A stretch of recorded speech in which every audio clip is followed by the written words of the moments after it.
Bom dia, é uma honra estar aqui essa manhã no Museu Afro Brasil, a quem mais uma vez agradecemos por receber ao MASP e ao Melvin Edwards para a realização dessa conversa. Foi nesse museu também que muitos de nós vimos pela primeira vez no Brasil a obra de Melvin Edwards, exposta na mostra de longa duração do acervo permanente, o que torna ainda mais especial a nossa presença e a presença do Melvin Edwards aqui essa manhã. Para nós também é motivo de enorme satisfação ter inaugurado essa semana no MASP a exposição Fragmentos, a individual de Melvin Edwards, e lançado a publicação que acompanha esse projeto. São mais de 50 anos de produção reunidos na mostra e no livro, com trabalhos desde 1963 até 2017. Melvin Edwards é um dos mais importantes escultores de sua geração em atividade, um pioneiro na história da arte contemporânea afro-americana. Nascido em Houston, no Texas, ele começou sua carreira profissional com uma exposição individual no Santa Barbara Museum of Art, na Califórnia, em 1965, onde apresentou essa série pela primeira vez, publicamente. Em 1967, então, ele se mudou para Nova York e, por alguns anos, interrompeu a produção dessa série e passou a se dedicar a outros corpos de trabalho, como as instalações com arame farpado e correntes, e sempre se referindo à violência e o histórico de violência racial ligado à história dos Estados Unidos. Em Nova York, ele expôs no Studio Museum of Harlem, de maneira muito importante, e também foi o primeiro escultor afro-americano a ter uma exposição individual no Whitney Museum of American Art, em Nova York. Em 93, ele fez sua primeira retrospectiva no Nasher, The Sculpture Center em Dallas, em Neuberger Museum, em Nova York, e mais recentemente no Nasher, em Dallas, uma outra retrospectiva. E também, no mesmo ano, seu trabalho foi exposto pela primeira vez na Bienal de Veneza, na Itália. Essa nossa exposição é a maior apresentação da sua obra fora dos Estados Unidos, enfocando a série que é, de fato, o centro da sua obra. Soma uma série de iniciativas globais para divulgar o seu trabalho e que chega hoje aos 80 anos. Os Fragments compõem um extenso painel de histórias africanas e afro-americanas, afro-atlânticas, diaspóricas, destacando noções de memória e autobiografia, lugares, acontecimento, idiomas e personagens. São esculturas memoriais, evocativas, antimonolíticas, abertas a múltiplos sentidos, que têm nas trocas culturais sua própria matéria-prima. Inicialmente, esses trabalhos se referiam a episódios de tensão racial no âmbito do movimento dos direitos civis, na década de 60, e progressivamente vem mergulhando e tem mergulhado num diálogo com diversas culturas africanas e algo que coincidiu com a presença maior do artista no continente a partir dos anos 70, culminando com a abertura de um estúdio em Dakar, no Senegal, no ano 2000. Essa exposição, então, cobre esse arco de interesses e de histórias. Então, eu gostaria que vocês se juntassem a mim para dar as boas-vindas. Welcome and thank you so much for being here. I'm switching to English now. If I may, posing a first question, my first question is, what has changed in the art world in its relation to race in this 50 years of career of yours? How do you see the changes in this scenario? Well, there have been legal changes. One very significant one in 1965, the Voting Rights Act was amended so that it was absolute that any American could vote, which affected very much the African American community. For instance, in 1965, my father was 65 years of age. He could vote, but many people could not, his same age and that kind of thing, especially in rural areas in the United States where you can say racial power and control was more explicit. But in general, American society that was the biggest move since the Constitution for African Americans. In the same year, just for instance, me being in Houston, going to Los Angeles to go to university to live with my aunt and uncle, the train went from, it took 2 days to go from Houston to Los Angeles. Texas being a very big state, one of the 2 days was all in the state of Texas. When you got to El Paso at the edge of the state, the trains were legally no longer segregated. Having ridden from Houston for 1 day in a segregated car, and then in El Paso and therefore New Mexico and Arizona and California was no longer segregated. Then when I came back to Texas from Los Angeles, you took the train. When it got to El Paso, it had not been segregated, and now it was again segregated. That's a simplistic view, but it's just one of the ordinary realities, and that affected peoples in many ways, you know. That's minor. Other things were much more brutal, much more violent, and much more dynamically oppressive. But in any case, yes, legally things have changed. Schools are legally all integrated, but the way the white establishment in the United States has manipulated that is you simply put the power, the economic power of the private white community to have private schools. So public schools are significantly integrated or dominated by black people, and private schools are basically in the hands and lives of white people.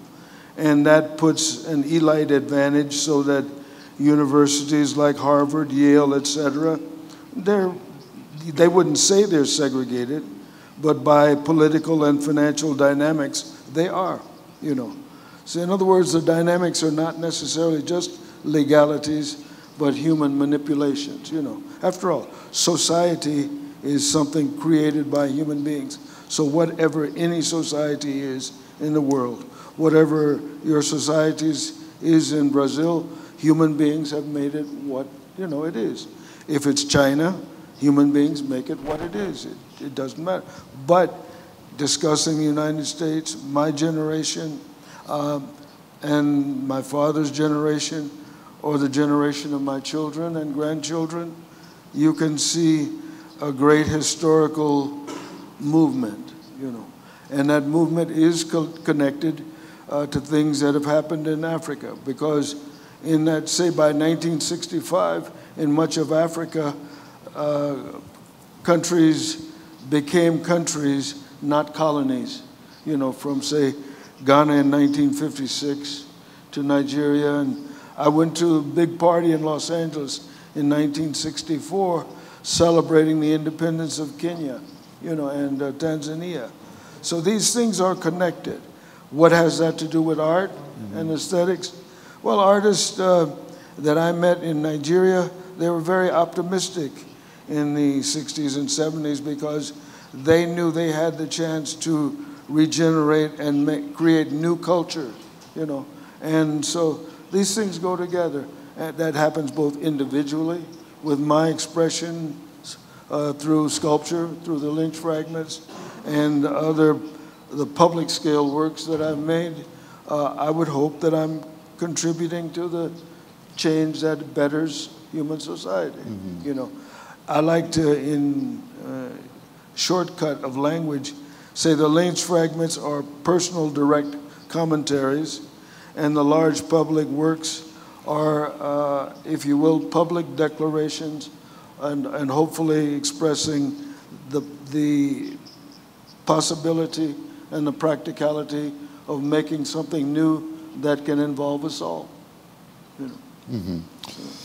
Melvin, we have this photograph of yours here at your studio in Los Angeles around 1963. Oh, yeah. The young man. I also brought the painting we were discussing. Can you turn your head again? That's a painting by your teacher and mentor. It's just a coincidence that he produced this painting many years before, and this was your mentor at college. But maybe looking at this picture of yours and what appear to be fragments of Lynch fragments on the wall, or parts of Lynch fragments on the wall. Maybe you can tell a little bit about the beginning of the series. How did it begin? How did you start to produce art and get to sculpture and to welding? And Sure. First of all, I'd never seen this painting by Francis Deirdre, and it probably was very early, 1942. He may well have made it in Europe because, no, he probably was early in his coming to the United States. He was from Hungary, and he always talked about coming over to the United States on the ship with Béla Bartók, the Hungarian composer. Yeah. Deirdre had nothing to do with my active, with sculpture. He was a beautiful, strong draftsman. And even this painting looks, how will I say, calm and more beautiful than his work was in the period that I knew, which were very strong drawings, black and white, you know. And many people in the Los Angeles area were influenced by that aspect. But in my last year, 1959, at the University of Southern California, he was very ill with cancer, so he had the painter Hans Burckhardt to take his place. Hans Burckhardt was with Gorky and de Kooning, an immigrant from Europe, and they were friends. But Hans also did nothing to do with sculpture, but he had to do significantly with my evolution of ideas of abstraction. And so that was a direct, you could say, relation with Gorky and de Kooning. I, at that time, was not so aware that it was important, just that I was learning. There was another teacher, Hal Gebhardt, and somewhere there's a photograph of he and I in that period. And he was my second sculpture teacher. My first sculpture teacher was a man named Renzo Finci from Firenze in Italy, you know. But in that period, I was more interested in painting, to tell the truth. I was involved in painting. But anyway, getting involved in sculpture, you could say my evolution of abstract ways of thinking and my own personal interpretation of that, I felt I could put much of myself, much of my community's expression in it. And by 1963, I had learned to weld, and in doing that, I was finding a new way to express myself. Still abstract in composition, experimental, but when I came, one day I just, in a sense, found that I had managed to get something that I thought was important together, and it was the Lynch fragment that I called Some Bright Morning. The work at that point did not have the title Lynch Fragments. These simply were experiments in sculpture. After maybe a half a dozen works, I realized that I needed to be sure they were viewed from my point of view as much as possible. And so I gave them the collective title, metaphorically, the Lynch Fragments, because lynching was probably the most direct, actual, and symbolic act against African American peoples. Now, other peoples historically and in the United States were lynched and abused, but we had the, if you will, dominant reality of that experience. And we paid attention to, you know, that kind of idea. To show you how the African American community, in some of its ways, resisted or reacted. Often, if there was a lynching in the South and it was publicly known in New York, somewhere in New York, from the black community, somebody white would die, because somebody would take care of that, taking revenge for what had happened to our people. You wouldn't know who did it. You wouldn't necessarily even know that happened. But I'm just explaining to you that the internal actions and responses of human beings was equally serious, though we were in the minority and less than. You wouldn't see that in the newspaper. But believe me, because we cared about our lives as much as anybody else would care about their lives. Okay, back to sculpture. You see, because I was a sculptor, I was not a policeman, I was not a combatant, I wasn't I may have had revolutionary notions and intentions, but I was not a part of that part of the struggle. But the part that meant picketing and trying to be sure communities would be integrated. When I taught at the Chenard Art School, starting in 1965, it clearly was a result, again, of political activities of the African American community.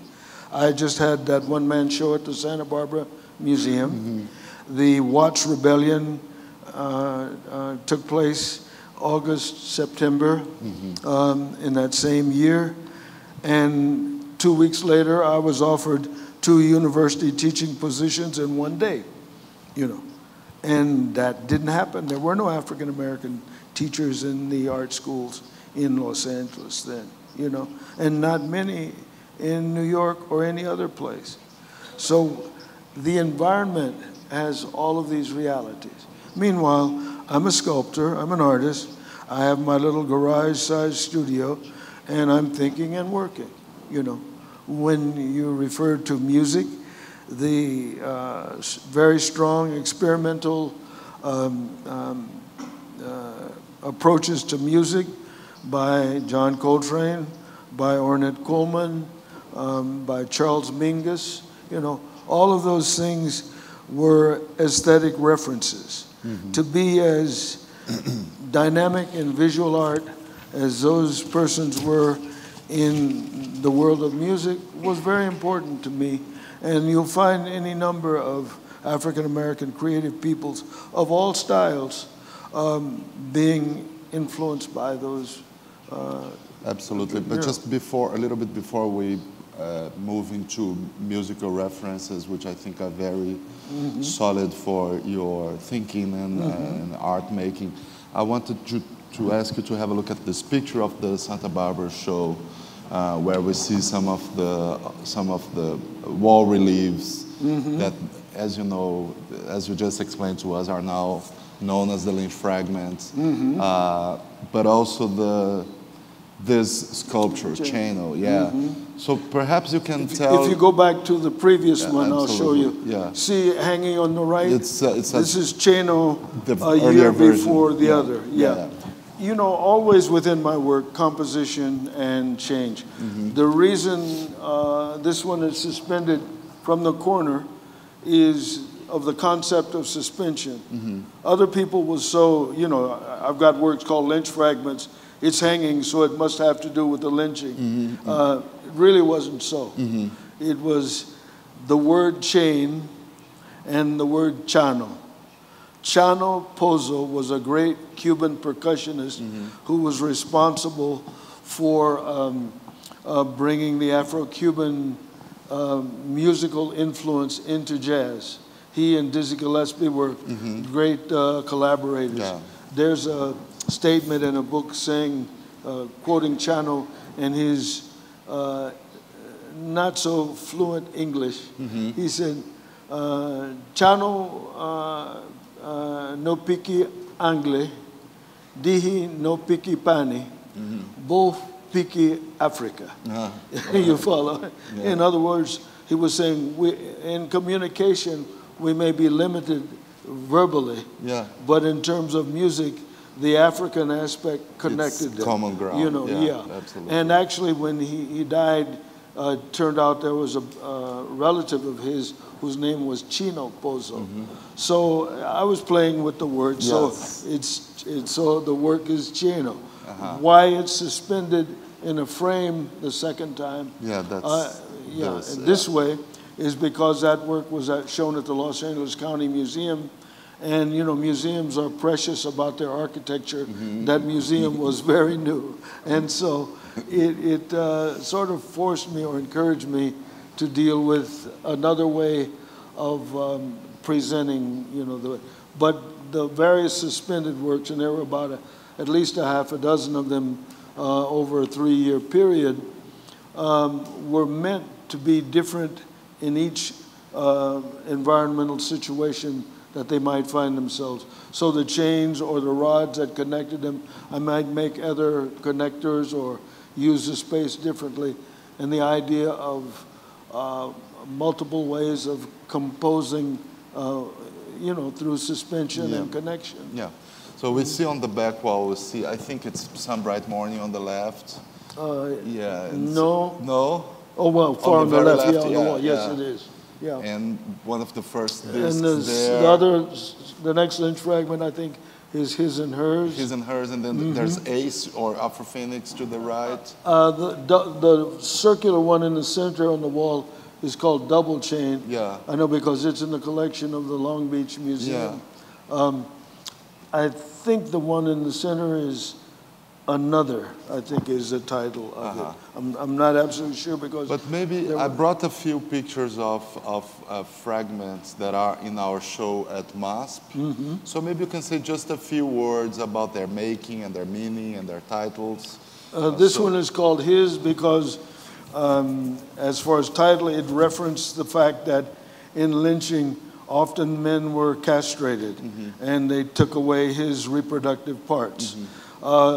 There's another one called His and Hers because this also happened to women, because people don't think of women as being victims of lynchings, but yes, they were. And the overriding philosophical reason for me is that lynching is, if you will, a genocidal form of intimidation. And genocide means that one doesn't want the people it's addressed to progress as human beings. Another aspect, though, with my work, when it appears that there's sexuality in the work, is the older African tradition that reproduction and continuity, which is what sex is important. It's not about the sensuosity of sex, which we as human beings all enjoy, but about the fundamental idea that if we're going to continue as a people, we do that. There are other ways that that's symbolically expressed in traditional African art and that I take advantage of. One of them is in the pieces that have the instrument for digging in the earth. The whole, the adze for carving, but the whole blade.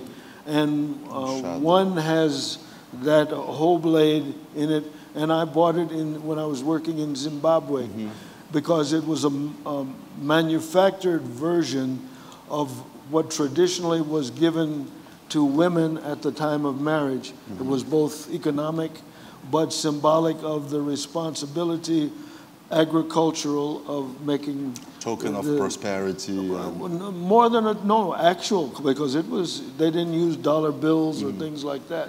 It had as iron, it had actual value, but the hyper value was in that the form that the blacksmith made was that of this heart-shaped leaf as a thing, and then it was given at the time of marriage. You see. In other words, I'm a contemporary artist. I'm a modern artist. I can make things for all kinds of reasons. But at the same time, it's been helpful to me and interesting to me to know these things about traditional work. Otherwise, I also am a sculptor who just freely composes and finds new ideas, And so sometimes those intersect and sometimes they don't. And sometimes I simply want to name the baby, After it is born. Yeah. So maybe a few words about this piece as well, Melvin. Oh, yeah. Okay. I know it's a favorite of yours, of course. Mojo for 1404, it just expresses my appreciation for the first place I lived in this world, which is my grandmother's house, my family house, whose address was 1404 Wayne Street in Houston. It's a small one-block street what you call a cul-de-sac or a dead-end street, yeah. And ours was at the end. And so I referred to it. Mojo, of course, is a word for a symbolic device that traditionally is developed to modify fate, if you will. In Western culture, the horseshoe, the rabbit's foot. We like to say in Texas, well, you can use a rabbit's foot for luck, but it wasn't lucky for the rabbit. You know, so, you know, we as human beings use our imagination, and we use it in all kinds of ways, you know. Sometimes very simplistic, sometimes, you know, in very sophisticated and personal ways. Yeah.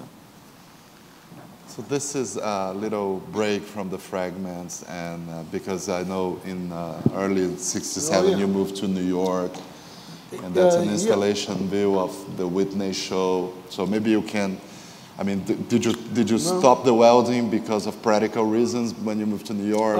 It was a combination of things. I stopped welding because the first places I got as studios were not fireproof. You know, and also what was available in New York City was a little more complicated. So I bought steel, but I also bought a drill press and various drill, you know, things. And so I worked more directly, geometrically, more in the constructivist manner, not for the style, although, you know, that difference showed itself. But I was interested in suspension. As I said, in the suspending of Cheno, here you have the suspension in some of the barbed wire.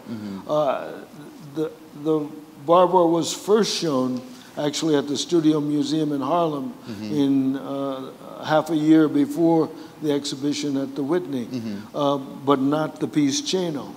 I'm sorry, not the piece,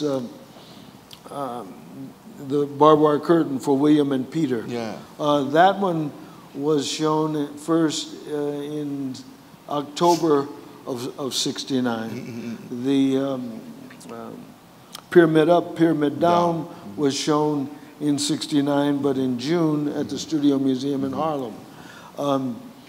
The barbed wire curtain developed because in the space that was shown for us to install the exhibition was a university room about the size of this room, but level, and it was often divided into two rooms by a large plastic divider.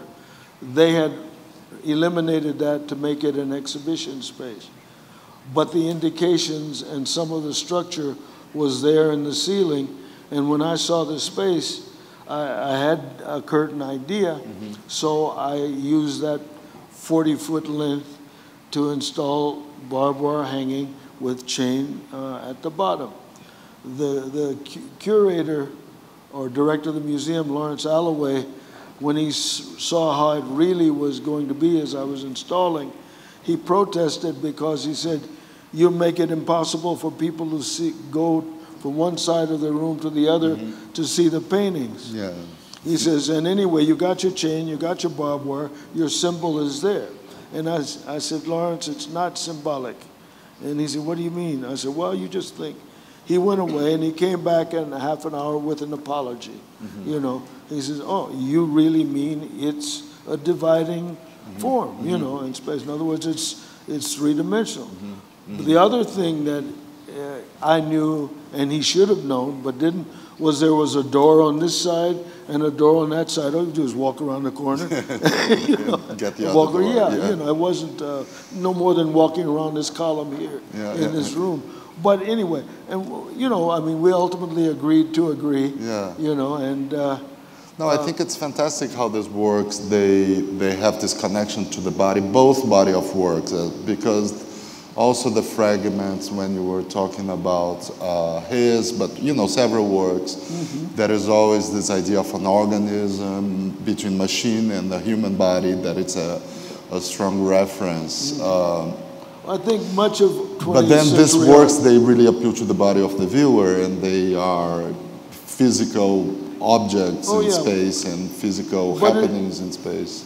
I would say it also references, at least for me, the fact that I'm a part of the 20th century, which is the world's first encompassing industrial century. And there are things you can learn and develop natural to aspects of that experience, you know. And so I paid attention to that in my own way. I was doing things that were mechanical when I could not really, if you asked me to take apart a piece of machinery or something, I couldn't do it. I didn't have that skills. I could fix my bicycle, and that was about it. And in fact, one experience which connects to the history of the art world is I got asked to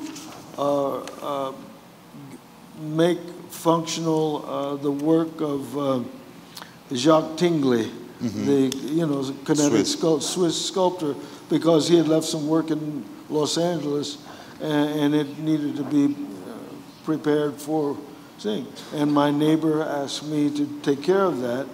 He thought, you're a welder, you know how to handle this stuff. The truth is, I was skeptical, but I looked at it, and then I prepared, I think there were about 20 works, and I got a reputation as a person who was mechanically facile and all that. I wasn't. But Tingley was easy enough, his work was easy enough to work with that I did. And when I moved to New York, one of the ways that I earned money was a couple of galleries called me to repair kinetic sculpture. One of them being a gallery that handled the work of Paul Bury. This, and Bury's work, very sophisticated in appearance. But the lesson of Tingley was, if you look inside, it's probably very simple. And that was true. So I made the money.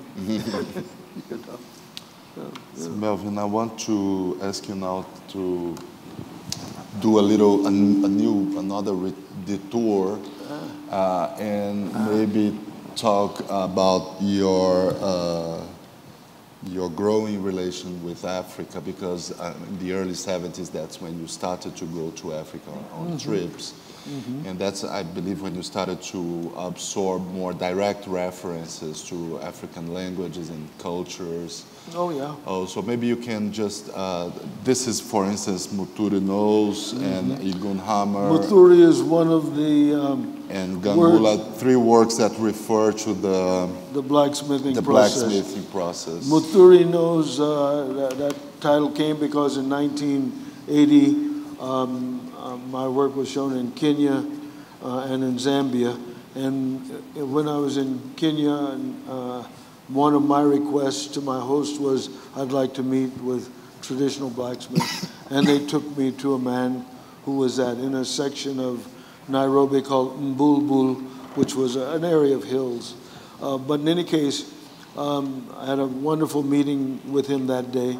He was Kikuyu. He was of a generation a bit senior to me, and a traditional blacksmith.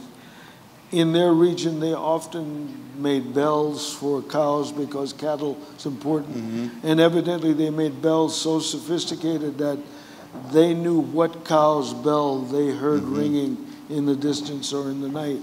And then he made in front of me a small bracelet, 2 kinds, one for a man and one for a woman.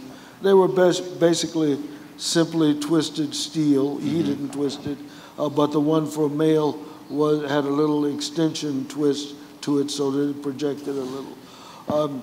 But he also told me of the history of he as a Kikuyu man in that period of the struggle for the liberation of Kenya from the British.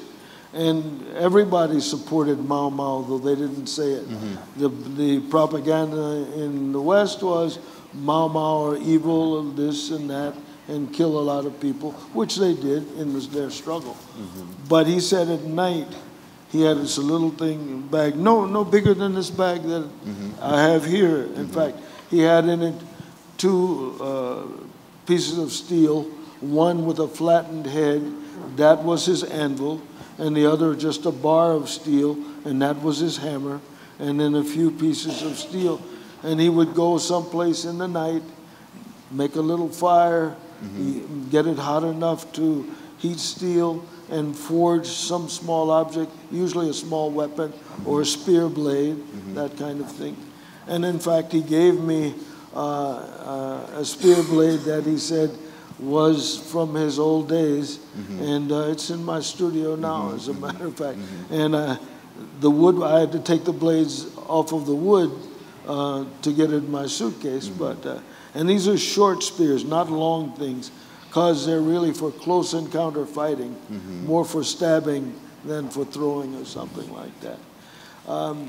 He made all kinds of utilitarian things.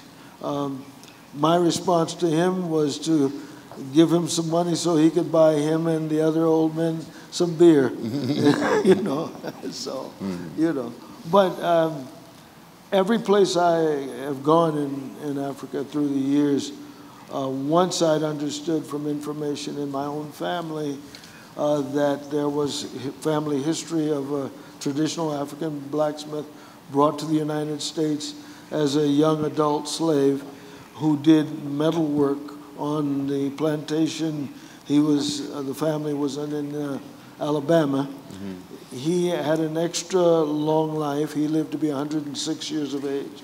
So my grandfather knew him.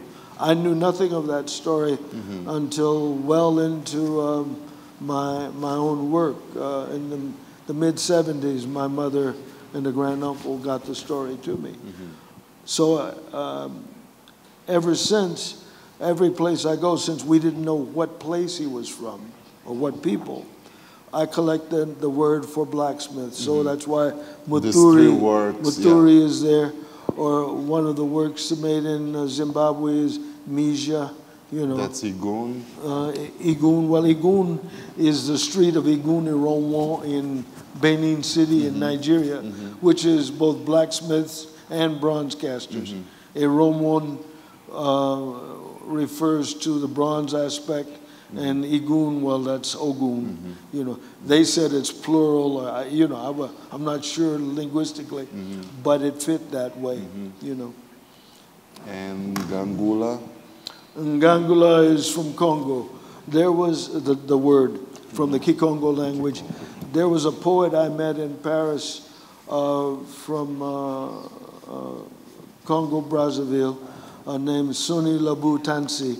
I met him in 1982 in Paris, and he thought I was a poet because I was with a group of writers, and he thought and I said, no, I'm a sculptor. Eventually I asked him what was the word in his language, and he said Ngangula, you know, and so I used it, you know. He became a dear friend, and you know, things like that. I'm trying to, well, every place I've gone in Africa, one way or another, I've asked at least what's the word for blacksmith, if I know no other word in the language, because it's my profession. Yeah. So this is Sankofa, which I know it's a piece that it's very dear to you as well, and very happy to have on the show. That one came out of the living room at home. But Sankofa is a Ghanaian word that I got from studying the symbols of Adinkra printings, which is the designs are a traditional cloth that originally was a funerary cloth. Many different symbols with many different meanings. And Sankofa's meaning is that of the experience of the past will help you with the future. It's a parable or proverb that's expressed many ways, but if you don't know the past, you know, but some of the images are very different. One is of a bird standing on one leg, so you can't always say if you don't know, you know what those things are. The heart-shaped form of this one was one that I saw, and I liked the symmetry. And in fact, on my first trip to Ghana, which was 1970, at the Ashanti Cultural Center in Kumasi, I bought a group of these stamps. The stamps traditionally are made out of squash, out of gourd, the surface section, carved into the form. triangular little bamboo sticks are attached, and then they like printing Stamping, ink. Yeah. And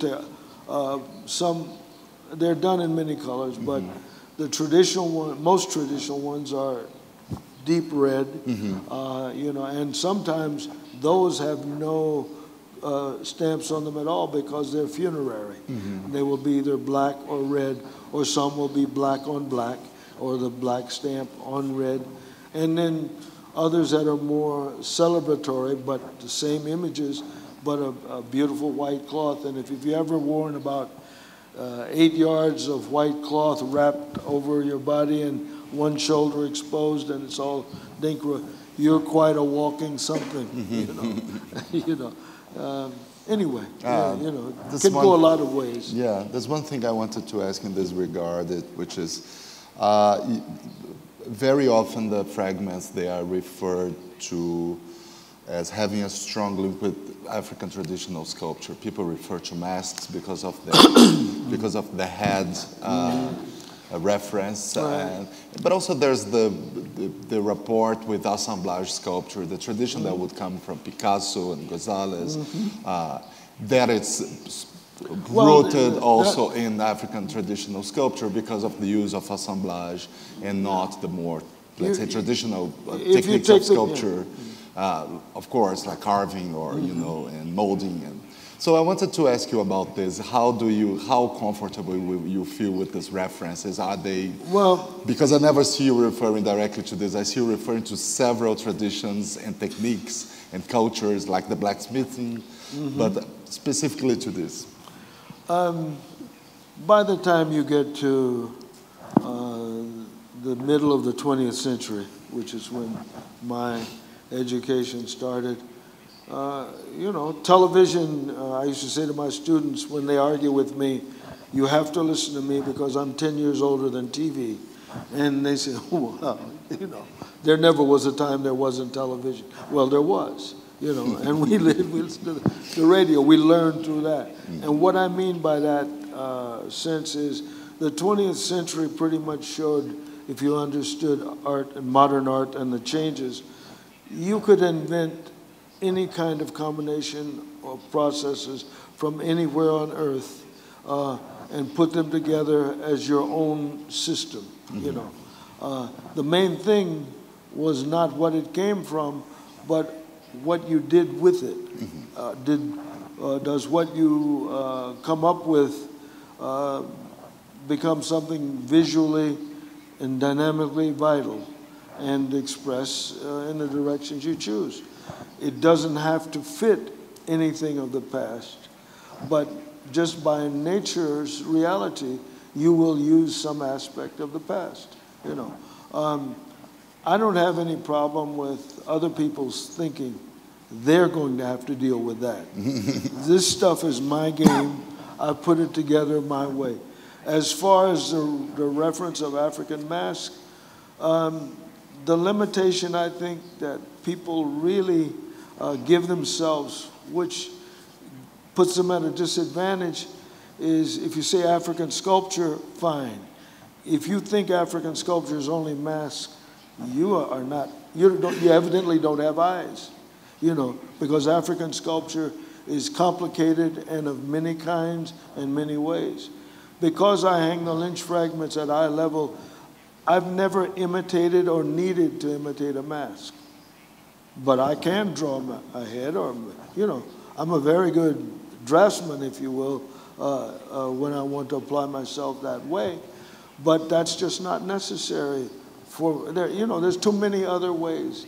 And you don't always have to draw from, but rather the idea is to invent. In other words, I'm always hoping that I find something, I don't know where it comes from, what it's about, or anything, because then I know I've stepped into the future of my own development, At the same time, do I appreciate those things? Of course. Do I appreciate Picasso's move to abstraction? He didn't do a lot about African art, and if you really look at it, Picasso only used African art from out of the French colonial world, and primarily the work from Gabon. You know how small Gabon is and how big Africa is? You know, okay. But it was enough for him, you know, that part. I know much more about him. But I saw in a book this year a picture of Picasso. I don't know if it's a collage or montage, but he's sitting in the regalia of a Congolese, I think it's a Cuba chief, you know, with cowrie shells and all of this stuff on him. But if you ever see a picture of Picasso, he's wearing some knit pants and a woven sweater, you know, and looking for his glass of whatever he likes. you know, he's more interested in the traditional nude, but drawn his way, than he is in African art, to tell the truth. That's why, if you look at that painting that they talk about and reference so much, Mademoiselle d'Avignon, this is a whorehouse. This is a group of hot prostitutes. This is Picasso's interest, you know, in sexuality. And that's fine, you know, for Picasso. But his references, as I mentioned earlier, my own, part of my own interest in that aspect in my work is different, very different than that. And that's the whole thing I think about being an artist, and the advantage for every person. Everybody's voice is already valid. They just have to find those qualities in their own voice, in their own systems of thinking, to find the unique, to find the aspect that interests them, rather than how does it compare to somebody else's. Though you can compare, but at least that works for me. Those are the things that work for me. As far as appreciation, look, there's a piece in Japan, a large painted piece of mine in color, Asafo Krano. The title is from the Swi language in Ghana. It refers to Asafo societies. Those societies produce large polychrome architectural and statuary places that are ritual on purposes. What I took from seeing them was the polychrome architectural aspect, and my own application of within my geometric approaches to sculpture. So I don't think we have a slide of that one. I don't think we do, but we have you can another. Google it. Yeah. You know. But I have a picture of an outdoor sculpture we can look at later. But I wanted to chronologically ask you to talk about your first visits to Brazil and your first learnings about Brazil, which I think it's we've been talking about during this week, and so that's why I brought the picture of Palmares, the piece that you did in '98, and it's in 1988, and it's in our show as well. So. Sure. The first visit was in 1986, I guess, and I always like to read and I always like history anyway. So, but I didn't have any particular knowledge of the communities that were developed in Brazil. I know of the Maroon communities in Jamaica and in Cuba and stuff, but I didn't know about them in Brazil. So when I came here, that was one of the historical aspects. I think the other one was that Zumbi is another. It's the leader. It's the Zumbi dos he's Palmares. The leader. One of the and kings. I think someone in that period had done a major sculpture here in Brazil in honor of him. But anyway, I just like the corroboration in that knowing about Palmares. And I remember an interview with I think it was an American writer who encountered a traditional person from a community in Suriname. And when the traditional person in Suriname spoke to the African American man, he said, well, you know, what are you doing? Where are you, you know, your people? And he says, well, we're in America. And he said, well, are you free? Do you have a community? And he said, well, no, we don't have that. And he said, oh, well, you must still be fighting. You know, in other words, there's a way of saying the struggle continues if you were using rhetoric. And I think that spirit is everywhere. Now, what conceptually is something like Palmares or these kinds of communities? Well, there are points in history where people need to change society one way or another. And their way is to move away and create new communities. Another way to understand that philosophically for a positive idea of the future is what is Brasilia? You know, within this society of Brazil, it's the idea of making a new and better urban community. In other words, how are people going to live in the future? How will we organize what we do? Well, urban development, nobody would have said, oh, Palmares, that's an urban development, in that kind of language, and consider that if that happened now, it would be full of cell phones and technology and these towers, you know, now. But if we can think that way, then the past informs us as to what we can do creatively in the future. And so, in a sense, my work and its titles, for myself, I'm provoking myself to think more, you know, to improve my own ideas and thinking, and to perhaps do better or work that interests me, you know. And at the same time, I discuss it with my friends, other artists, you know, people like that, and we all have ideas and thoughts. They just exist, you know. Any number of artists who were older encouraged me in relation to art, you know. Not necessarily that our work was similar or anything like that, but that they trusted in the sincerity of involvement in creativity, and that creativity and aesthetics can be most significant taken in a positive direction, and that can be, there can be many of those positive directions from many places, you know.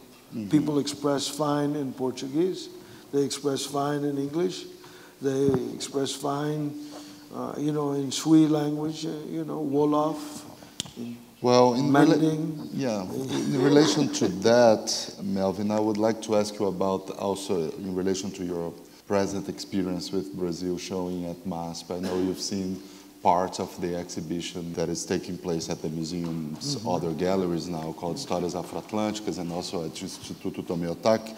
And I know there are several friends and contemporaries of yours, artists that you've known through the years and pictures you've known through the years. So maybe, and I think your exhibition fits beautifully within this concept. So maybe in relation to that, maybe I would like to ask you to talk about the shows and these cultural exchanges that are represented there.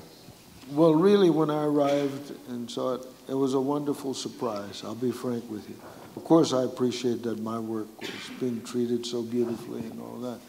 But when I then started to get the information on just how broad the spread was in terms of what was going on, and as you say, there were artists whose work that I knew was very quickly pointed out to me that when they saw the work of mine dedicated to Gilberto de la Nuez, was a Cuban painter who I met in Nigeria, who was of my father's generation.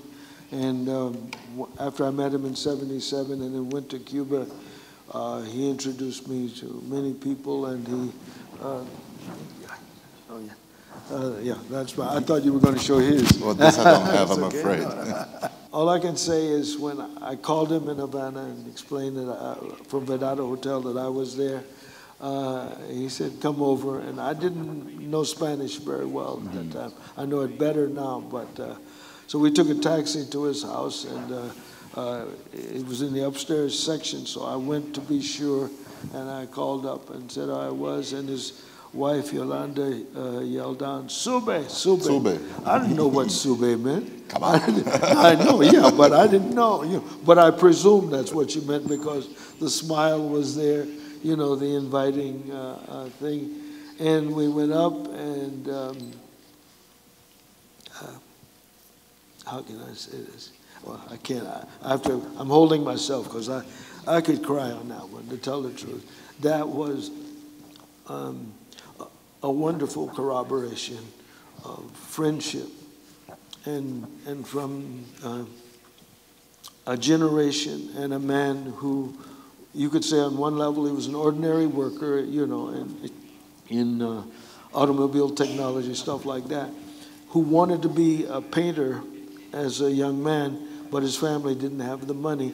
So he just became a hobby painter. But when the revolution came, he got a job in culture, and that freed him to paint. So I think most of the paintings you're going to see of his work are after the revolution. I mean, he painted before, but when he told me that story, and I knew, and then he apologized for me for a couple of paintings that were very anti-American, very anti-Uncle Sam. And I just told him, I said, look, it's all right with me. I said, I've been living there and I'm just as critical as you are, But on the other hand, his respect for human beings, he didn't want to offend people. He wasn't like Donald Trump or somebody like that. This man who had very strong opinions. And when I met one of his relatives in the United States, she said, "Oh, Gilberto, he was a communist way before Castro." In other words, I was learning things about the society, not just our friendship. And then he introduced me to other artists and that sort of thing. More comprehensively concerning the exhibition, there are many artists I've met or have known through the years or known of their work.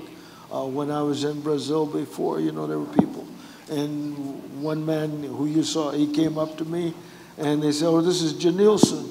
And I said, "Janilson Soares?" And it was an artist I met in that period.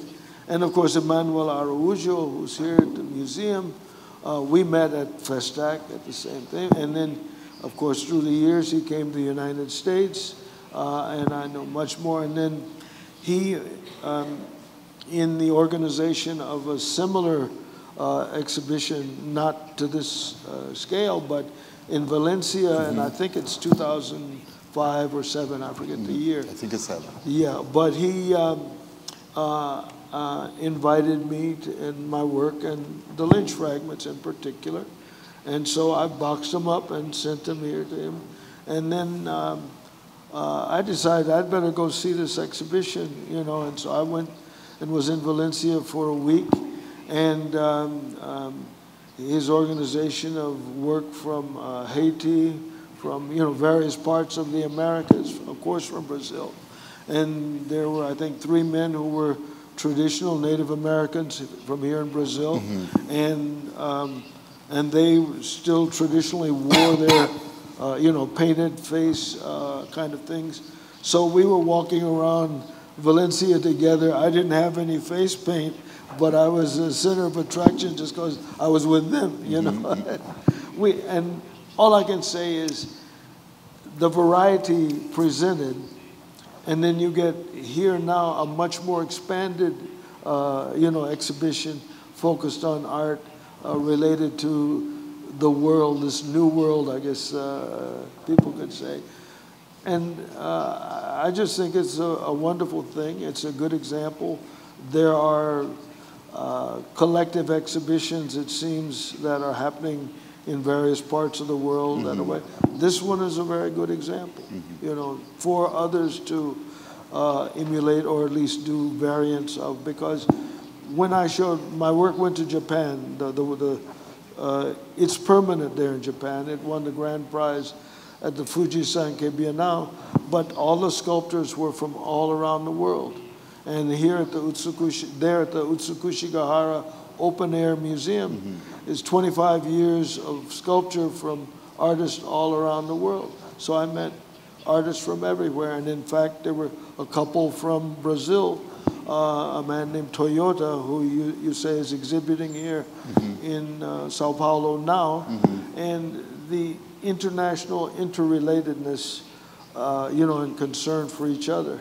And the reason I asked about Toyota was because he had sent me a postcard afterwards, and I misplaced it, so I had no address to try to, you know, respond.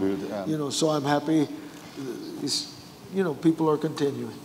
Just a quick question about the relief on Gilberto de Lanús, about that symbol on the bottom right. Is this a reference to the Fleur de Lis or to the? Not really. Because I was thinking, because you always refer to him as being from the same generation to your father, so I thought it could be a reference to your father. If I were directly referencing Gilberto de Lanús, it would be a small glass of a mojito instead of a caipirinha. Wonderful. That's a very nice way to be remembered. Yeah. Oh, yeah. No, well, you know. No, I even have a photograph of his hand pouring some Havana Club, but and he introduced me to any number of you know, Cuban artists, and then from there I met others. There's a sculptor named Alberto Merencio Lescay, who on my 1981 trip to Cuba, that same trip, my first group, he was in Santiago, and he was a younger man at that time who was just back from several years in Russia studying monumental sculpture. And since then, if you go to Cuba, you'll find in Havana a 20-foot high sculpture dedicated to Wilfredo Lam, the Cuban painter. And of course, Antonio Maceo, that sculpture down in Santiago, which is, it's like it's the scale of a building, you know, that kind of thing. Well, in about 10 years ago, a friend, a curator in Cuba, thought it would be good if I could do a larger sculpture for there in Cuba. But she didn't seem to be able to make it happen. We ran into this man, Lescay, who I knew, and he said, well, give me the maquette. Let me see what I can do with it in Santiago. About 3 years later, I got a emailed photograph of the piece being fabricated in Santiago, a full, I think about 5 meters high. It's one of my point of memory chain columns, you know. And the year I was supposed, it was the year of Hurricane Sandy. I was supposed to go to the inauguration. Well, Cuba was damaged to Santiago, so it couldn't happen. And so in 2013, in November, I went to this sculpture conference there, and we had the inauguration of my column of memory in there. Cuba. Fantastic. Yeah, and I guess what I'm saying is, it started with Gilberto de Lanús. Fantastic. So we don't have a picture of this, I'm afraid, but I brought this other one, if you can. And this is, I interrupted you earlier when you were talking about jazz, so I want this to be the trigger. Exactly. Confirmation. Confirmation. Please. First of all, the stainless steel cylinders were not there originally. That's good to point out. No, but you should know, because the American governmental you're not even supposed to take a picture of the building. Is that how it is now? Well, I don't. I have many, but of course, because of your work. But yeah. I mean, if you're just a passerby, you can take a picture of a federal building. There's a little interesting story, and as you know by now, I have many. But when this commission opportunity came about, it was this is in Jamaica, Queens, not far from the airport in New York.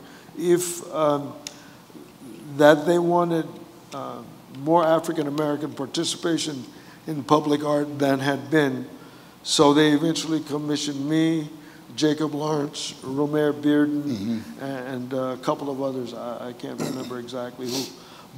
And they wanted a large one, and they proposed a larger work for me. At the time, across the street, there was an empty lot, and I could get a good view of this, and I thought, this is the right site. And so 2 years later, and we had the installation. The piece is titled Confirmation. It's for two reasons. It's the federal Social Security building, part of the government based on the only law that's created since the time of the Bill of Rights and the Constitution that gives every citizen some compensation once they pass the age of 65 for their life in American society, their work, you know. It's our Social Security check. Many people don't have any retirement money saved at all, so you'll find it's very important to their survival as senior citizens, etc. The other reason for the choice of the word confirmation is my respect, again, for the creativity of the jazz musician Charlie Parker. And one of his most dynamic and creative musical works is one titled Confirmation. And so I often put things together that way. The work is stainless steel. It's about 13 feet high, and the opening of the arch is right at 8 feet high, so you can go there. There's another piece that uses the same arch at Kingsborough Community College, which is closer to the airport in that area. And they just had a celebration of the Institute, of the history of that piece there, of being there 30 years, but it's at a site at the university where they have graduation every year. Its title is Passage, and they kind of reference each other, but the passage through an educational institution or the passage through life or the evolution of all of us is the verbal reference for that one. You have titled a piece after Billie Holiday as well, I believe. Yeah, that's... Another outdoor yeah, sculpture. no. Holiday, it's for Holiday Soweto, for Billie Holiday and the young students of Soweto. And that was 1976, 77. And that was the year in South Africa in the protest against apartheid and the racial structure of South Africa. The students, on their own, not because of adults, decided to protest the oppression they were feeling as members of the society, and the direct form of it by forcing them to use the Afrikaans language as opposed to their own languages. And there are several, you know, traditional Bantu languages in South Africa. And one young man, there's a photograph of him being killed, Hector Peterson. And, you know, he's a 12 or 14-year-old boy. And he's just out making noise against, and they would shoot him down, you know. Anyway, I thought the piece was made for Morgan State University, which is a traditionally African-American university in Baltimore. And James Lewis, the director, who's a very fine sculptor and artist himself, asked me, what, you know, I just make a large piece, not particularly about this subject, but the subject was mine, you know, that choice was mine. And it was made there in 1976, 77. Billie Holiday is from Baltimore, so I felt that was a way of addressing creativity that had come from Baltimore. After all, you can't find anybody who ever sang in any expressive manner, especially in the directions that have evolved in jazz, than Billie Holiday. That just won't happen. That's a unique quality of creativity that I had respect for. So the piece has been there for many years. Unfortunately, it's missing because there was some construction on at the university, and a thing that happens in the United States, especially in the last 20 years, if construction workers find some metal and they can get their hands on it, they will quickly steal it. And this is several tons of Corten steel, Yeah. and sell it in the scrap market. So it disappeared before anybody knew it, because all of this construction was going on in the at the university, you know. So I'm trying to work on the idea of doing it again, because I think it should be. They're a bit embarrassed. No, this is important. As an art institution, they're a bit embarrassed, because how could something like this happen? But there again, you have the realities of modern life. I just hope, not in faulting anybody there, but in understanding that we can recreate the piece, you know, there. To repair this. Yeah, get that kind of support. Yeah. Because they have financial limitations, you know. I originally made the piece. I have a receipt of the check I got. It was $400, and just enough to take take somebody to dinner. No, but the steel was donated by a major American steel company there in Baltimore, because this was many thousands of dollars worth of steel. It's not, that had nothing to do with the value. It was just a way of James Lewis saying, you know, we appreciate it. Well, you know, there's brotherliness in art, you know. But you end up going to South Africa in relation to this piece, because you're referring to the... Well, I went there going Soweto because things had changed. Uprising, yeah. and you end up going many years later. Yeah, oh yeah, I was invited to go while apartheid was on, because some people in the American government thought those were things to do. And I told them, I'm not going somewhere my people can't be people. Come on, you know. And, you know, certain entertainers went for money.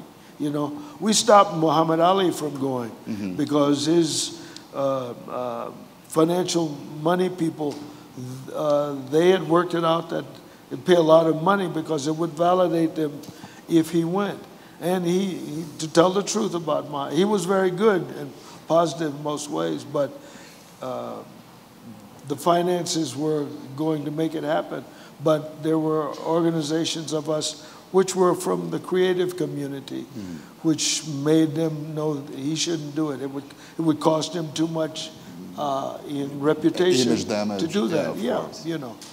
So when I went, things had changed. The laws had changed. The government had changed. You know, black people were more a part of the reality, and that was 1996. And again, it had to do with literature and that kind of thing. Jane Cortez had done a poem called To the Young Ones of Soweto some years before. And during the revolution against apartheid, people were very aware of it.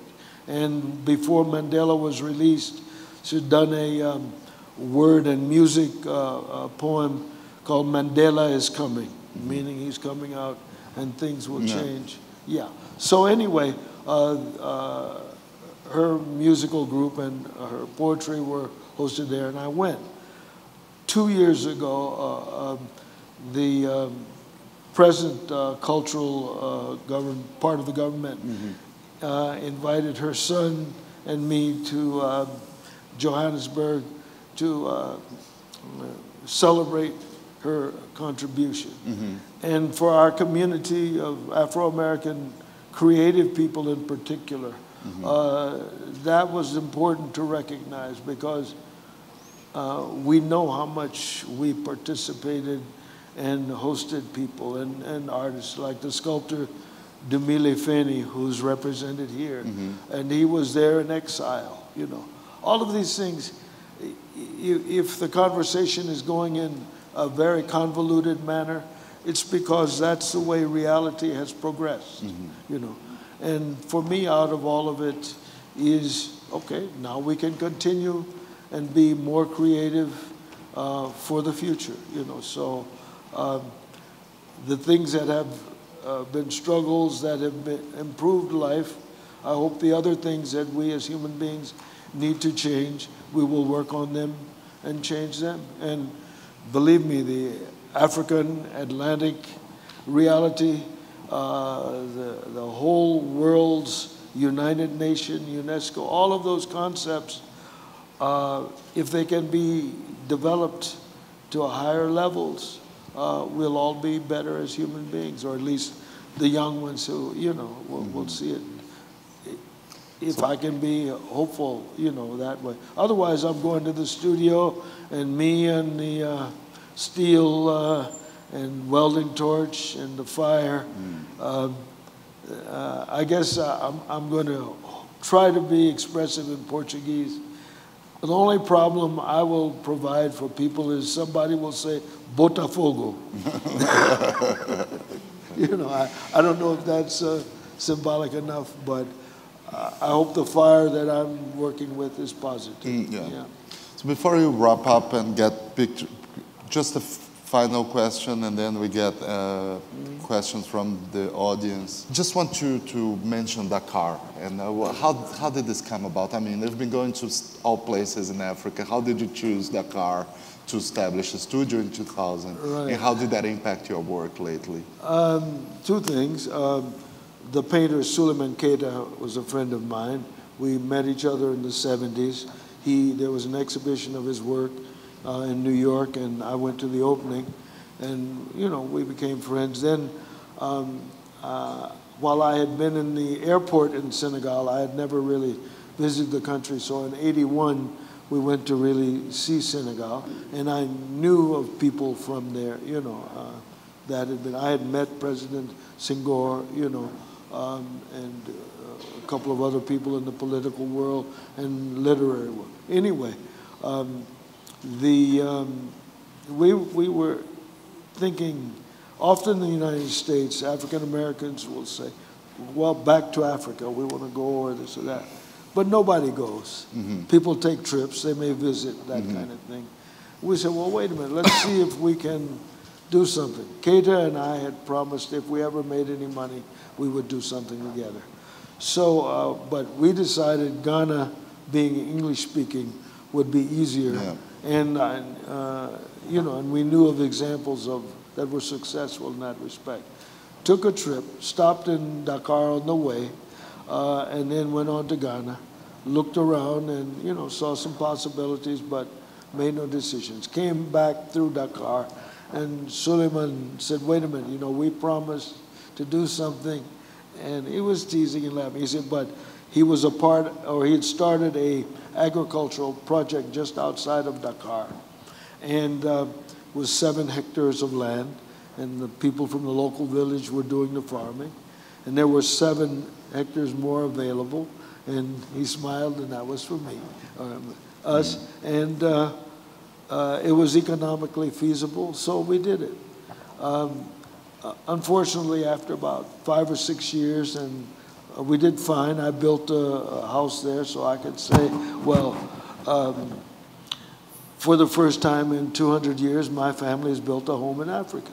Very simple but profound thing. But the university there wanted to expand, and they needed land, and they took the land away. But we were compensated because we sold it to someone. But then we built a small house in town, which was the wall of Suleiman Keita's studio became the wall of ours on the other side. So that was the place that's permanent, and I make small things there. I go to a metalworker shop, the Frere and Yai. They do decorative welded steel things for gates and that sort of thing. And we did do another variation of the column of memory. We put it up. That's this picture, right? That's that photo. Yeah, that's this photo. It's about 4 or 5 meters high. But with their fabrication processes, we did it. But it was on that land that the government took. So I took it away. I donated it to the city in the north of Saint Louis, Senegal. I tried to give it to the Gorée Island, but they were too slow in their acceptance. Some cultural people in St. Louis accepted it, and it's where the Senegal River enters the Atlantic. It's a beautiful spot and very meaningful because many people left Africa right there. The Senegal River, which goes all the way around to Mali and borders Mauritania. In other words, a lot of African culture has come out that way. So it's a point to remember, if you will. And they then made us honorary citizens of Senegal, of Saint Louis, through, that way. But no, the reception there has been fine. Other artists to work with, talk with. These are one of the few works that were produced there that we have. Those are titles, and often I don't quite remember them because of the Wolof is the language. I have to call up my friend Abdoulaye Abdoulaye Ndoye in Senegal and remind him. He translates. He retranslates for me. But they're related to agriculture because this disc. Agriculture here, modern, and agriculture there, and in the United States or France, anywhere in the world, a modern disc harrow, but at the same time, it's a significant device in the composition. Of course, to work the land, the soil. Yeah, absolutely. Yeah. So I think we are now heading to Q&A from the audience. So, André. Só para avisar que como nós estamos gravando e a gente tem a tradução simultânea, então quem quiser fazer perguntas, por favor, levante a mão que a gente vai passar o microfone. Boa tarde, meu nome é Antônio Miranda, sou artista.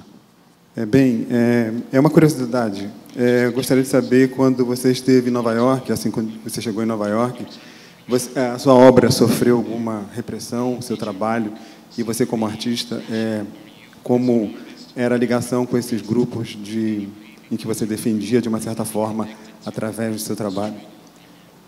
Essa é a minha curiosidade. How can I say this? I'm going to have to use some stronger American language. Nobody confronts a 6-foot-tall, athletic, physically capable African-American and confronts them directly. I've never met a white man in my life that did that. I don't say somebody might not, because you're talking black and white when you say that. Men just don't do that. If another man sees another man as physically equal, he doesn't confront him directly.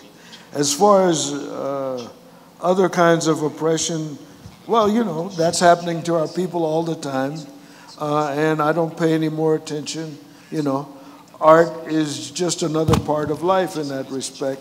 And moving to New York in that situation is no more than any other place. It's probably more dangerous, if you will, in more isolated places. That's why you have to read about situation where there's some policeman who has a person in an isolated situation, and instead of enforcing the law in a legal way, they're apt to be oppressive. Or that's where you read, great symbols like the Ku Klux Klan. Yeah, they go and attack some family that's isolated or something like that. They wouldn't come in my neighborhood in Houston in the 5th Ward and attack. There's no person on earth crazy enough to do that. Put it like this. Do you think a large organized group of racists would go into a favela in Rio and attack black people? I don't think so. There might be individual crime, but we're not talking about that. So political oppression tends to be between organizational realities. As for myself, no, my life has been normal like all African Americans. That is, there have been encounters with racism, of course. They tend to be organizational, not so much direct. You just don't get, if you will, man-to-man, woman-to-woman kind of oppression. It's more subtle than that. And that's not really been a concern of mine. My concern has been to do the work.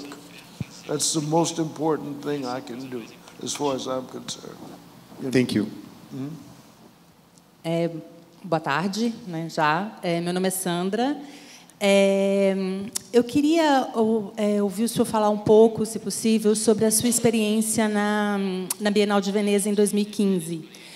A primeira vez que eu tive contato com a sua obra foi aqui no Museu Afro Brasil, e foi algo extremamente impactante. E depois daqui do museu, a segunda experiência foi durante a Bienal, e onde a sua obra, eu não me lembro quantos Lynch Fragments haviam lá, mas, se eu não me engano, 20 ou 25. E foi uma das primeiras salas, se eu não me engano, a primeira ou a segunda sala do Pavilhão do Arsenal, e elas estavam expostas junto com as obras do Terry Adkins, que havia falecido, se eu não me engano, no ano anterior. E até pensando um pouco nessas referências musicais, a sua obra, eu fico pensando como foi elaborada essa sala, qual foi a sua participação, enfim, nessa montagem, e como você viu as suas obras junto com as obras do Terry Adkins, que era músico e que tinham aquelas drums, né, aqueles tambores, enfim, alguns instrumentos musicais gigantes. E aquilo tudo, para mim, foi muito, muito impactante, isso. E eu queria saber, enfim, como foi participar disso e como foi a sua impressão também ao ver essa sala montada e as suas obras nessa expografia. Obrigada. First of all, I had nothing to do with the installation. So, probably for Okwe Owenzor, he was very aware that I liked the idea of a limited space presentation of my sculpture, of the Lynch fragments in particular. Just to expand a little bit on that notion of mine and my work. I always wanted to construct an architectural space that just contained the Lynch fragments. One space example of that would be a perfectly circular room with just enough interest space for a person to get in, and the Lynch fragments, the height of the room would be about between, we'll say about 12 feet. But the Lynch fragments would hang at 69 inches high and 36 inches apart, meaning my eye level, around the circular room. I wanted to do a triangular room, equilateral triangular room with the same concept. And then I wanted to do a square room of the same concept. I don't know how much Okwe had heard of my interest in doing things that way, because most exhibition situations are what they are and don't always have that flexibility. I had done a square room, more or less, at the Studio Museum in Harlem in 1978. When I got there and saw what they had done, and I didn't know what they would be showing of Terry's, I don't think I even knew who else would be exhibiting, so I really didn't know. But they did have the work in distance and space in a manner that I felt was functionally appropriate. And one piece, which was to be on a freestanding pedestal, is the only criticism I have of it. It should have been out in the space, three-dimensional, and that would have given it the ritualistic aspect I had. As far as the relationship to Terry's work, I knew Terry's work. We were artists who knew each other, not as well as some people might think. And Terry, being just a bit younger, in our experiences, we were in touch with different people. The first time I remember being in an exhibition that had his work as well was in Ohio. I can't remember. I think it was Cincinnati, but I'm not sure. But we talked about things. I had done a lecture at the State University of New York at Stony Brook. No, not Stony, sorry, excuse me. New Paltz, New York. Terry had been teaching there before he went to teach in Pennsylvania. And he came to the lecture, and we had a nice talk. And but we weren't people who knew each other. But even in that talk, he talked about what he was doing, you know, to some feedback for my interest. And it had to do with branding irons and a printmaking project, because there is a history in slavery where slaves were branded with the signs or initials of ownership. And so he wanted to do this little unit that used them. I don't know what happened to that, but that's probably the longest conversation Terry and I ever had. But, you know, when I see his work, I appreciated it. It's common, much more common than I think people understand, the interest and reference of music. Of course, if somebody puts up a column of drums, that's very emphatic in that respect.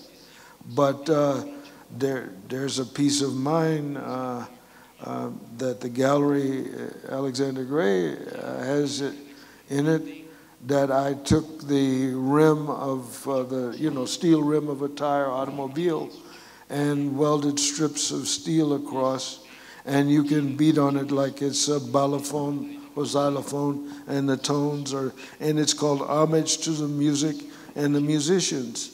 And I made that in 1966, and it was one of the 1966? Yeah, it was one of the things that I had made in L.A.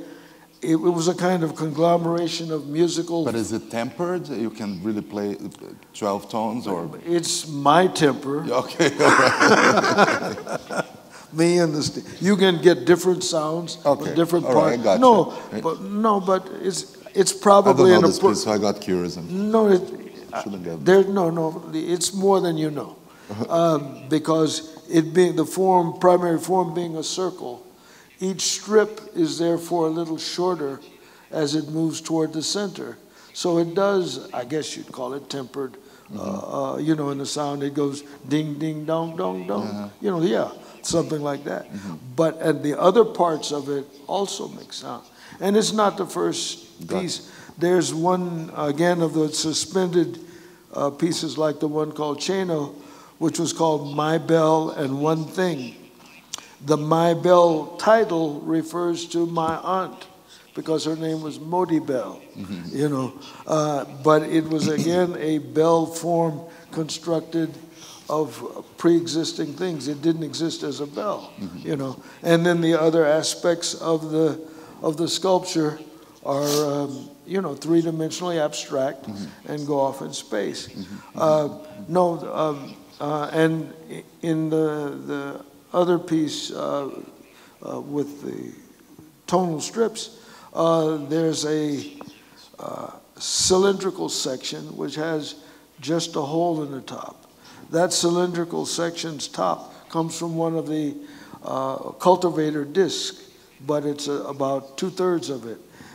The hole in the center, you can hit it with your hand, and it makes the kind of sounds that a tabla player from India or somebody who uses a water drum would do. So, no, you know, all of those things I've played with many ways, and going back as early, because the first thing you find out about working in steel, aside from the fact that it's heavy, is that just working with it, you hear sounds, you know.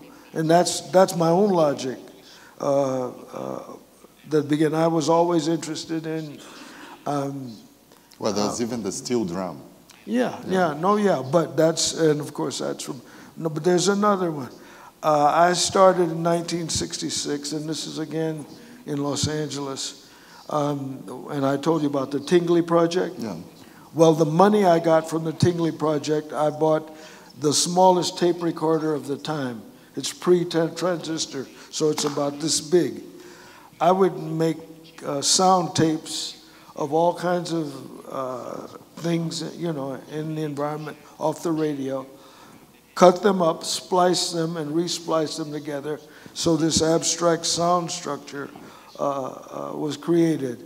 When I moved to New York, a fellow Californian named Fred Wellington, who was a filmmaker, was trying to make a film, and he had a composer in mind to work with him. The composer and he couldn't get along, so he knew about my sound tapes, and he asked me could he use it with this film.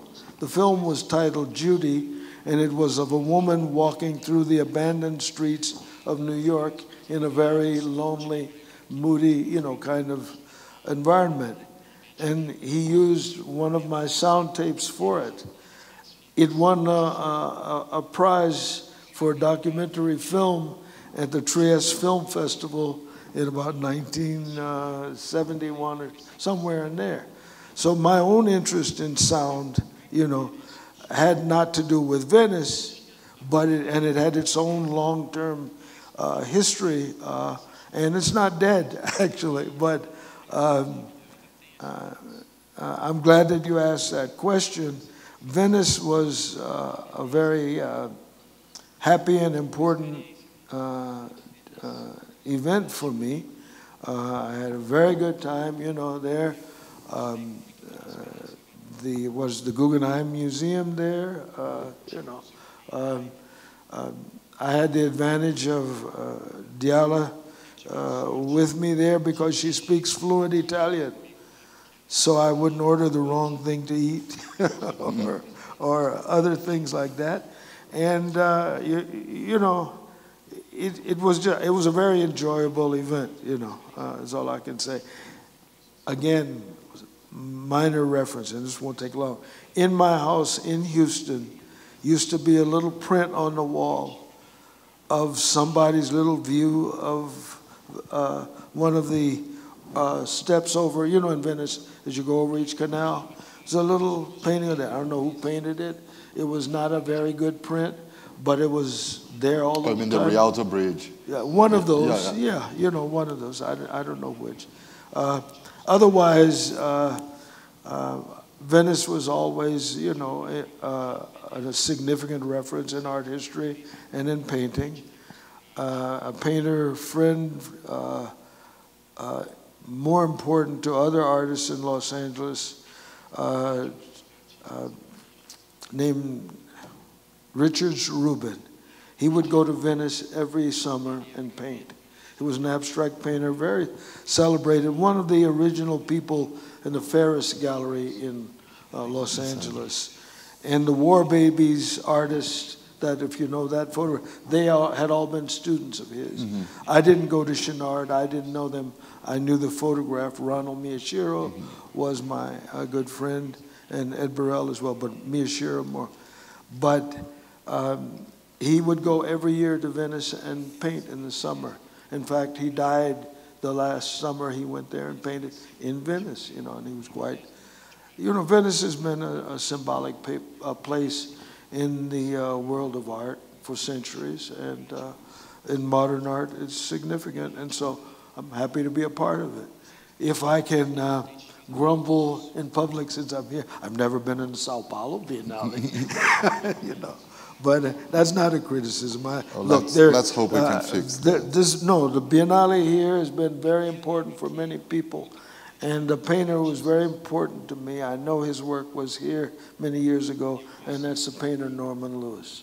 So, I think Biennales and those things, that's our way of being community as artists. There's the economic side, but there's also the communal interrelationship between all of us as artists. So, did that answer your question? Okay, thank you. Boa tarde. O senhor comentou agora há pouco um pouco sobre o trabalho com o aço, né, que é um material muito pesado, e eu gostaria de saber um pouco com mais detalhes, se o senhor pode comentar sobre a especificidade do trabalho com esse material. Então, o manuseio, o acabamento, principalmente pensando nos fragmentos linchados. Okay. I was a painter before a sculptor, and had no real thought that I might go that direction. I did do the normal study in those years because every art student had to take 1 year of sculpture say 1 year of painting, 1 year drawing, things like that, that combination. And some were very good. There were a couple of men who were, or students who were very good at sculpture. I would say I was average or medium. I just didn't have an extra interest. But I spent 6 months at Los Angeles County Art Institute, which is called Otis Parsons. And I was there on scholarship. And as a part of my duties for the sculpture class, I was required to take the photographs of each student's work so the professor could indicate his criticism via the photographs. And so, I kept taking a lot of pictures. I don't know if that accelerated my interest, but my teacher was a man from Italy, from Firenze, Renzo Fanci, and he talked about Italy and the Renaissance very non-romantically. He said the Renaissance and that world that Michelangelo and those people lived in was very dangerous. You couldn't go safely from one city to another. He talked about a lot of things. Anyway, when I got to steel, it was because I saw a couple of graduate students welding. I was curious. I got them, one to teach me the basics of welding. In the long term, I realized that steel and paper are two of the most common materials that human beings use. You could add to that wood, of course, and all over the world, those materials are being used. They're common. So, but naturally, once you get to professional use of the material, it's a whole nother set of skills and things, and you learn them. You get formal training. I'm very much self-taught, but common sense in handling material teaches you things. Accidents in steel remind you, you don't want the steel falling on your foot. The welding rod that you're welding with, when I was acetylene welding, gas welding, you don't want to forget that it's in your hand. And one day I forgot it was in my hand, and I was looking at something and I leaned forward, and luckily I was fat enough that it punctured into the fat in my skin, and it's like bacon cooking, Luckily, the burn was about ½ inch deep, but it sealed itself. The burn cauterized itself. Needless to say, from then on, I was more careful. For large, heavy stuff, you use equipment. Another accident reminded me that one must be careful. I was working in my studio. I was constructing a structure that was about 7 or 8 feet high of several pieces of steel, and just welding it enough so that it could be together so I could look at it. And this was 9 o'clock at night in my studio. Nobody's around but me. And all of a sudden, I heard a pop, and the whole thing came down around me. Pure luck meant nothing touched me. Scared the shit out of me. That's the only way I know how to say it. The next day, I went and bought some electrical equipment for lifting and moving heavy pieces of steel. In other words, it would have been more functional if I had taken a formal welding and steel handling course. But my own path was one of my own experience. So that's it. Otherwise, steel's quite a usable material. It's history and human beings. When I described the blacksmith in Kenya, and the tools could be just a very small package and 2 or 3 things, that's one way of working. That when I'm making large-scale public pieces, I use a fabricator. I'm like an architect, and the technology necessary for that. As far as steel goes, I use ordinary carbon steel or stainless steel, which is a nickel alloy. And of course, part of the reason I'm using it is for its reflective qualities and its functional presence in public.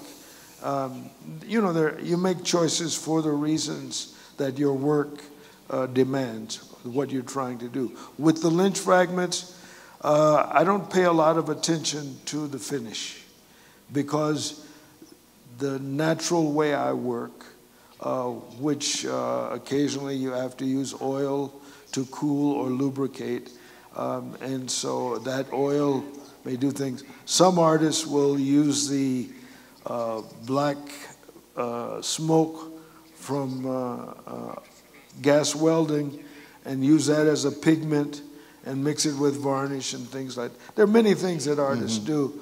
I try and treat it, those lynch fragments primarily the way tools are, the way a person who works with tools and simply puts them away, maybe puts some lubricant on them so that they don't rust up.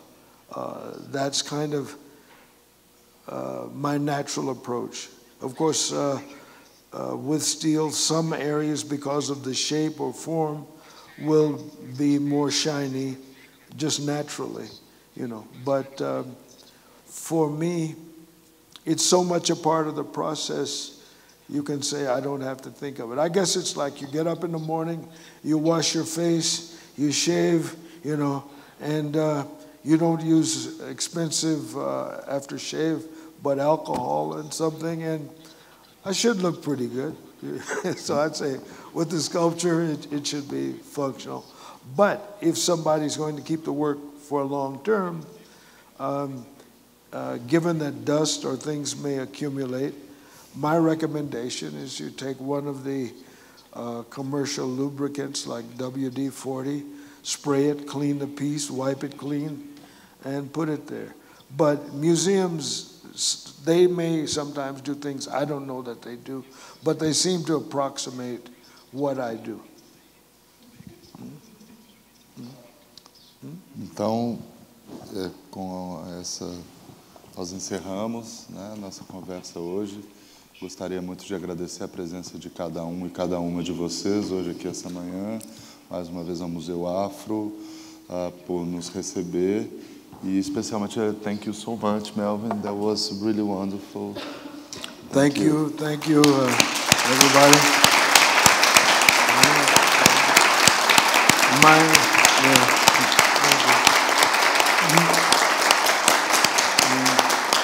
My special thanks to the Museu Afro Brasil and my dear friend and sculpture colleague, Emmanuel Araújo, because I did receive a photograph a couple of years back with my lynch fragments on the wall here, and I was very proud that my work was here in Brazil.